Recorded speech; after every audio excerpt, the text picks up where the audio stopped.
अस्सलाम वालेकुम। आज हम बनाने जा रहे हैं होल व्हीट नान।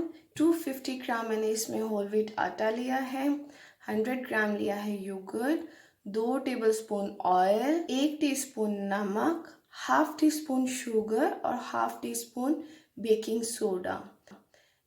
अब हम इसमें सब चीज़ें शामिल कर देंगे। सबसे पहले 1 टीस्पून नमक, बेकिंग सोडा और शुगर, ऑयल, योगर्ट। अब हम इसको अच्छी तरह से मिक्स करेंगे। अब हम इसमें पानी डालेंगे। पानी ज़्यादा गर्म नहीं होना चाहिए। आहिस्ता आहिस्ता पानी डाल के फिर हम इसको गूंदेंगे। थोड़ा थोड़ा करके पानी डालें और इसको गूंदें।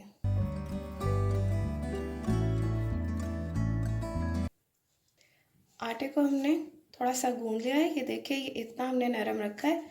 इसको हम थोड़ी देर के लिए रखेंगे, उसके बाद हम दोबारा इसको गूंदेंगे।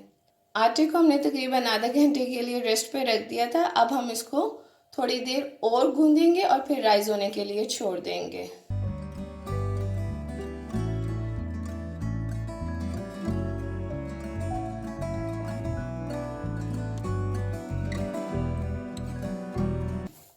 होल व्हीट आटे को गूंदने के लिए थोड़ी सी मेहनत ज़्यादा चाहिए होती है, इसलिए इसको थोड़ी देर रेस्ट दे दें तो ज़्यादा अच्छी बात होती है। आटा रेडी हो चुका है। अब हम इसके पेड़े बनाएंगे और नान बनाएंगे।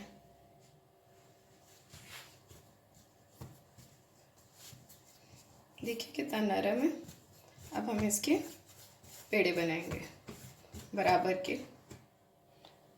ये 6 पेड़े बन चुके हैं। अब हम इसको बेलेंगे। तवे को पहले अच्छी तरह से गर्म कर लें, फिर हम उसके ऊपर नान डालेंगे।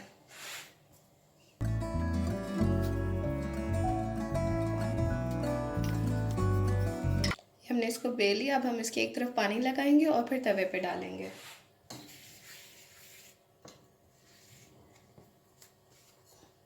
जिस साइड पे पानी लगाया उसको हम तवे पे डालेंगे। ये देखिए बबल्स बनने शुरू हो गए।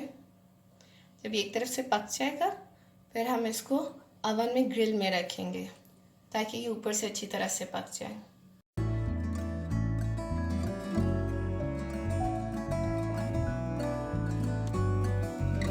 ये नीचे से रेडी हो चुका है।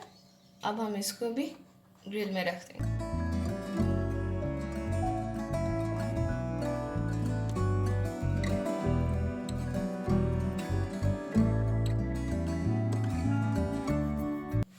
ये हमारा नान रेडी हो चुका है एक। अब हम इसको निकालेंगे और इसके ऊपर ऑलिव ऑयल लगाएंगे। चाहें तो आप बटर भी लगा सकते हैं। इसके ऊपर ऑलिव ऑयल लगाएंगे। बहुत सॉफ्ट और बहुत अच्छा नान रेडी हुआ है। होल व्हीट नान तैयार है। देखिए कितने नरम बने हैं और कितने अच्छे पके हैं। कमेंट करें, लाइक करें और मेरे चैनल को सब्सक्राइब करना ना भूलें। अल्लाह हाफिज़।